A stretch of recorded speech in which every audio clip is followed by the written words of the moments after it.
మీ business ఏదైనా మీ ఊర్లో promotion చేయాలంటే అది సుమన్ టీవీతోనే సాధ్యం. ఇప్పుడే సంప్రదించండి. నమస్తే, welcome to Suman TV. Nizamabad జిల్లాలో దొంగలు రెచ్చిపోతా ఉన్నారు. నిజామాబాద్ జిల్లాకి అతి చేరువలో ఉన్నటువంటి బోధన్ కాన్స్టెన్సీ గురించి మనం మాట్లాడుకోవాలి.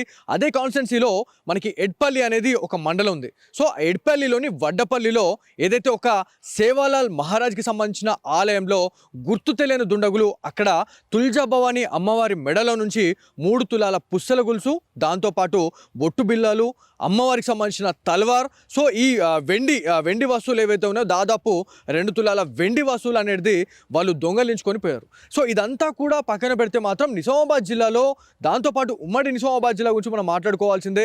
కామారెడ్డి నిజామాబాద్ జిల్లాలో దొంగలు రెచ్చిపోతూ ఉన్నారు. తాళమేసే ఇండ్లను మాత్రం డెఫినెట్లీ ఒక్కవేళ కనబడ్డదా కథమే. ఖచ్చితంగా దొంగతనం చేసుకోవాలి, దొంగతనం చేసుకొని వెళ్ళిపోవాలనేదే వాళ్ళ అంతిమ లక్ష్యంగా పెట్టుకుంటా ఉన్నారు. టెంపుల్ని కూడా వదలట్లేదండి. నార్మల్గా మనకి ఇండ్లలో తాళాలు వేసిన వాటిని మనం దొంగతనం చేసి చూసినాం, కానీ టెంపుల్స్ని కూడా ఇవాళ వదలట్లేదు అంటే ఒకసారి ఆలోచించండి అసలు ఏం జరుగుతూ ఉంది. మళ్ళీ ఇంకొక విషయం ఏంటంటే, ఒకప్పుడు సీసీ కెమెరాస్ చూస్తే భయపడుతుండే. ఒకప్పుడు సీసీ కెమెరాస్ ఇట్లా ఒక చెట్టుకి కానీ లేకపోతే అక్కడ ఆలయ ప్రాంగణంలో ఉన్నటువంటి ఒక ఏరియాలో సీసీ కెమెరాస్ ఉంటే గజగజ వంతుండే, ఆ ఏరియాకి రమ్మంటే భయపడుతుండే. ఇట్లా వట్టిగా మాట్లాడేసి ఇట్లా నార్మల్గా దర్శించుకొని వెళ్దామంటే కూడా భయపడుతుండే నైట్ టైంలో. సో నైట్ టైంలో రావద్దు అనేది ఒక నానుడు ఉంటుండే ఒకప్పుడు. కాకపోతే సీసీ కెమెరాస్ ఉన్నాక కూడా ఆ దొంగ ఎట్లా వచ్చిండో ఒకసారి చూడు. ఇది మొత్తానికి ఒకసారి వీడియో చూస్తే మీకు అర్థమవుతుంది. సుమన్ టీవీ ఎక్స్క్లూజివ్గా ఆ వీడియో అనేది మీకు అందిస్తూ ఉంది.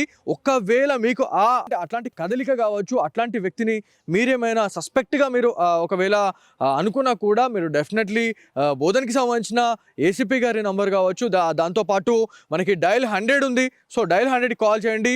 అట్లాంటి వ్యక్తి ఇక్కడ కనబడ్డాడు అని చెప్పేసి మీకు ఇన్ఫర్మేషన్ ఇస్తే డెఫినెట్లీ ఇట్లాంటి థెఫ్ట్ కేసులను అయితే మనం అరికట్టే అవకాశం ఉంటుందని చెప్పేసి మా సుమన్ టీవీ తరఫున కోరుతా ఉన్నా. కాకపోతే ఉమ్మడి నిజామాబాద్ జిల్లాలో థెఫ్ట్ కేసులు అనేది చాలా సర్వసాధారణం అవుతా ఉన్నాయి. మళ్ళీ ఇంకొక విషయం ఏంటంటే, దోపిడీ చేస్తూ ఉన్నారండి. నిలువు దోపిడీలు కూడా చేస్తూ ఉన్నారు. చైన్ స్నాచింగ్లు జరుగుతూ ఉన్నాయి. దాంతోపాటు ఇండ్లు ఏవైతే ఉన్నాయో నార్మల్గా మనకి దొంగతనాలు జరగడం అవి చూసినాం, కానీ ఇప్పుడున్న నవే డేస్లో వినాయక్ నగర్ కావచ్చు, దాంతోపాటు ఆర్యనగర్ అండ్ మనకి నామదేవాడ ఇట్లాంటి ఏరియాలలో నార్మల్గా మనకి తాళాలు వేసిన ఇండ్లను మనం దొంగతనం చేయడం చూసినాం. కాకపోతే ఇండ్లలో ఉండగా దొంగతనం చేయడం చూస్తే చాలామంది అలా వణికిపోతున్నారు. దొంగతనం అంటే మనుషులు ఉండగానే దొంగతనాలు జరుగుతూ ఉన్నాయి. సో ఇదంతా సెగ్మెంట్ గురించి నేను ఎందుకు ఈ క్రైమ్ సెగ్మెంట్ మాట్లాడుతున్నానంటే, ఒక్కొక్క దగ్గర ఒక్కొక్క రకంగా దొంగతనాలు జరుగుతూ ఉన్నాయి. సో మొన్నటికి మొన్న ఏటీఎం చోరీకి సంబంధించి పెద్ద బజార్లో ఒక ఇన్సిడెంట్ జరిగింది. వాళ్ళ ఏటీఎం లాకర్ని బయటకి లాగే టైంలో అలారం మోగింది.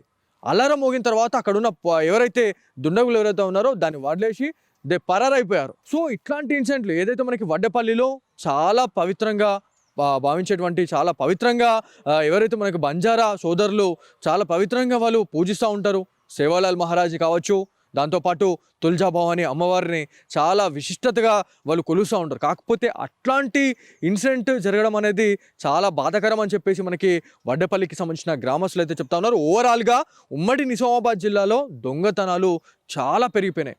సో ఎక్కడి నుంచి వస్తున్నారు, ఎక్కడో వీళ్ళంతా అని చెప్పేసి మనం మాట్లాడుకుంటే, పక్కనే ఉన్నటువంటి మనకి మహారాష్ట్ర కావచ్చు, దాంతోపాటు ఒరిస్సా, ఎవరైతే మనకి వలసగా వచ్చిన కూలీలు ఎవరైతే ఉన్నారో వాళ్ళు ఇట్లాంటి పనులు చేస్తున్నారు అని చెప్పేసి మనకు ఏదైతే ఎవరు చెప్పారంటే, మనకి ముబారక్ నగర్లో ఒక ఇన్సిడెంట్ జరిగింది. బైక్ని అయితే దొంగతనం చేసుకొని పోయారు.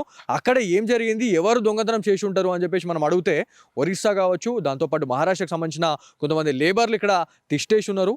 సో వాళ్ళ వల్లనే ఇట్లాంటి రాబరీస్, ఇట్లాంటి దోపిడీలు జరుగుతూ ఉన్నాయి, థెఫ్ట్ కేసులు జరుగుతూ ఉన్నాయి. థెఫ్ట్ ఏవైతే మనకి కనిపించిన బైక్లని వాళ్ళు దొంగతనం చేసుకొని పోతున్నారు అని చెప్పేసి నిజామాబాద్ జిల్లా ప్రజలైతే వల్ల బిక్కుమంటూ గడుపుతూ ఉన్నారు. సో ఏదేమైనప్పటికీ నిజామాబాద్ జిల్లా పోలీస్ బాస్ అయినటువంటి ఇన్ఛార్జ్ సిపి సింధు శర్మ గారు ఖచ్చితంగా దీనిపైన ఒక ప్రాపర్ ఇన్వెస్టిగేషన్ అనేది చేపట్టాలి. ఎక్కడైనా సస్పెక్టెడ్ ఎవరైనా ఉంటే కూడా వాళ్ళని పట్టుకోవాల్సిందిగా మా సుమన్ టీవీ తరఫున మేము కోరుతా ఉన్నాం.